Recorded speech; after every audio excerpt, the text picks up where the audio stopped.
Hello दोस्तों, मेरा नाम जितेंद्र कुमार और आज हम आपको बताएंगे पीएससी गडर का प्री स्ट्रेसिंग का कैलकुलेशन कि पीएससी गडर का प्री स्ट्रेसिंग का कैलकुलेशन कैसे करते हैं।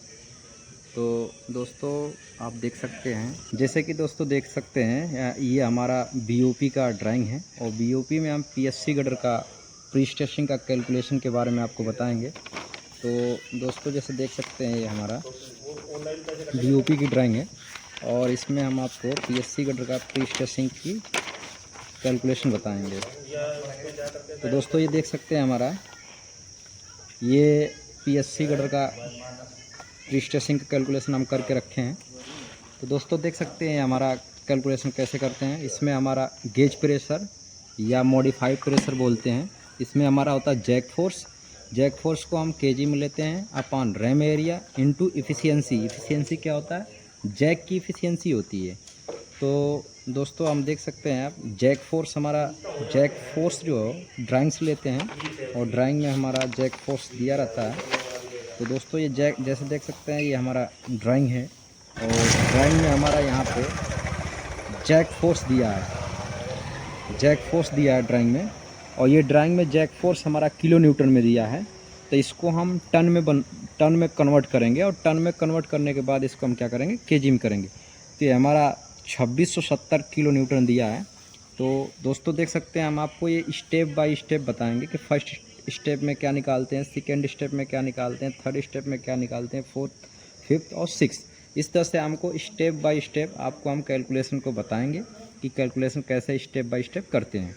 तो दोस्तों देख सकते हैं जैसे ये हम गेज प्रेशर या मॉडिफाइड प्रेशर को कैलकुलेट किए हैं। पहला हमारा स्टेप में क्या करते हैं, गेज प्रेशर या मॉडिफाइड प्रेशर को कैलकुलेट करते हैं। तो इसमें करते क्या हैं दोस्तों, केबल नंबर, जिस केबल को हम स्ट्रेस करते हैं, जैसे मान लीजिए हम केबल नंबर 3 को खींच रहे हैं, यानी केबल नंबर 3 को खींच रहे हैं, तो हम यहाँ पे लिख देंगे केबल नंबर 3 और केबल नंबर 3 के सामने का ही हम यहाँ पे लिखा है जैक फोर्स और जैक फोर्स को ले लेंगे। तो दोस्तों इसको जैक फोर्स या थ्योरेटिकल जैक फोर्स भी बोलते हैं। तो ये हमारा दिया 2770 किलो न्यूटन में दिया है। इसको हम टन में बदलेंगे तो एक ton equal to 9.96 kilonewton होता है। और जब इसको 2770 में डिवाइड करेंगे 9.96 किलो न्यूटन से, तो हमारा टन में आ जाएगा 268.072 टन। और इसको केजी में बदलने के लिए क्या करेंगे, 1000 से मल्टीप्लाई कर देंगे। हमारा रैम एरिया जो होता है, रैम एरिया जैक के ऊपर लिखा होता है, रैम एरिया जैक के ऊपर लिखा रहता है, वो होता हमारा रैम एरिया जो था जैक का 563.72 सेंटीमीटर स्क्वायर। और जैक एफिशिएंसी जो होता है हमारा जैक का टेस्ट रिपोर्ट से पता चलता है 99.05% है। अब हम क्या करेंगे, इस दोनों को हम इस वैल्यू में पुट करेंगे और कैलकुलेशन करने के बाद हमारा मॉडिफाइड प्रेशर या गेज प्रेशर कितना आ गया, 480.10 kg पर सेंटीमीटर स्क्वायर। ये हमारा फर्स्ट स्टेप हो गया। सेकेंड स्टेप में हम क्या करते हैं, मॉडिफाइड एलोंगेशन निकालते हैं। मॉडिफाइड एलोंगेशन निकालने के लिए फार्मूला क्या होता है, theoretical elongation into theoretical modulus of elasticity into theoretical gross section area या ग्रॉस सेक्शन एरिया बोलते हैं, जो हमारा स्टैंड का होता है, upon modulus of elasticity test report. ये टेस्ट रिपोर्ट से मिलता है modulus of elasticity into net cross section area. तो दोस्तों देख सकते हैं हम एमटीसी रिपोर्ट, जिसे हम टेस्ट रिपोर्ट बोलते हैं, ये हमें जहाँ से मटेरियल लेते हैं, जहाँ से स्टैंड बार आता है, वो लैब में टेस्ट होके आता है। तो हम यहाँ पे कॉइल नंबर लिखे हैं दोस्तों, जिस कॉइल को हम उस डक्ट में डाले हैं, उसी कॉइल नंबर को हम यहाँ लेते हैं। कॉइल नंबर यहाँ पे हमारा टेस्ट रिपोर्ट से मिलता है। ये कॉइल नंबर हमारा हो गया कॉइल नंबर, और इसी से हमें पता चलता है मॉडुलस ऑफ इलास्टिसिटी जो टेस्ट रिपोर्ट का है। जैसे देख सकते हैं आप मॉडुलस ऑफ इलास्टिसिटी यहाँ पे दिया है 197.92, हमने वो पुट कर दिया है 1 पॉइंट, और इसके बाद ये ग्रॉस सेक्शन एरिया 99.29। दोस्तों ये हमने पुट कर दिया यहाँ पे। और थ्योरेटिकल एलोंगेशन हमारा कहाँ से मिलेगा, थ्योरेटिकल एलोंगेशन ड्राइंग से मिलेगा। जैसे देख सकते हैं एक्सटेंशन एट जैक इंड यहाँ पे दिया है, इसी को थ्योरेटिकल एलोंगेशन बोलते हैं। एक्सटेंशन एट इंड 137.61 हमने पुट किया। मॉडुलस ऑफ इलास्टिसिटी थ्योरेटिकल जो है ये भी ड्राइंग में दिया रहता है, जैसे देख सकते हैं यहाँ पे दिया है ड्राइंग में। मॉडुलस ऑफ इलास्टिसिटी 1.95 × 10⁵, ये भी ड्राइंग से मिलेगा, इसको हम पुट करेंगे। थ्योरेटिकल क्रॉस सेक्शन एरिया ये भी ड्राइंग से मिलेगा, जैसे ये देख सकते हैं क्रॉस सेक्शन एरिया जो हमारा दिया है, क्रॉस सेक्शनल एरिया स्टैंड का 98.8 हमारा ड्राइंग में ये मिलेगा। हम इसको क्या करेंगे, इसमें पुट कर देंगे। और मॉडुलस ऑफ इलास्टिसिटी जो टेस्ट रिपोर्ट से मिलता है वो हम टेस्ट रिपोर्ट से इसको पुट कर देंगे। और नेट क्रॉस सेक्शन एरिया भी हम क्या करेंगे, टेस्ट रिपोर्ट से पुट करने के बाद इसका हम जब कैलकुलेशन करेंगे तो हमें मॉडिफाइड एलोंगेशन मिलेगा। मॉडिफाइड एलोंगेशन के बाद हम स्टेप थर्ड करेंगे। स्टेप थर्ड में each end extension between grip length निकालेंगे। इसका फार्मूला होता है जैक फोर्स, ये भी केजी में रखेंगे, into grip length upon net cross section area into modulus of elasticity test report.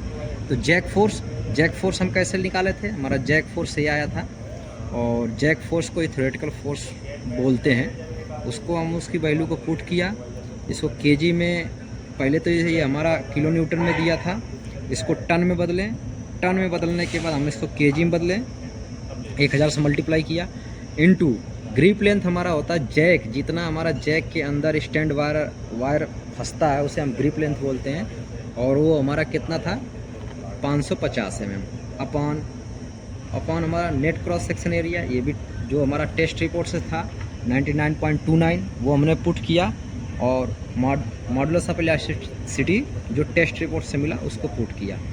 तो इसको कैलकुलेशन करने के बाद हमारा मिला each end extension between grip length, ये हमें मिल गया। अब स्टेप नंबर 4 में करेंगे टोटल एलोंगेशन। टोटल एलोंगेशन के लिए modified elongation, each extension between grip length, each end extension between grip length, दोनों को जोड़ने के बाद हमारा टोटल एलोंगेशन मिल जाता है। तो ये दोस्तों मिलने के बाद हम टोटल एलोंगेशन मिल गया, हमें गेज प्रेशर या मॉडिफाइड प्रेशर मिल गया। स्टेप नंबर 5 में हम क्या करते हैं, हम 5% प्लस लेते हैं और 5% माइनस, यानी जो भी हमें प्रेशर लगाना है, हमें रिक्वायर्ड जो हमारा एलोंगेशन आना है वो अगर हमें 480 पे नहीं मिल पा रहा है तो हम क्या करेंगे, 5% प्लस लेते हैं।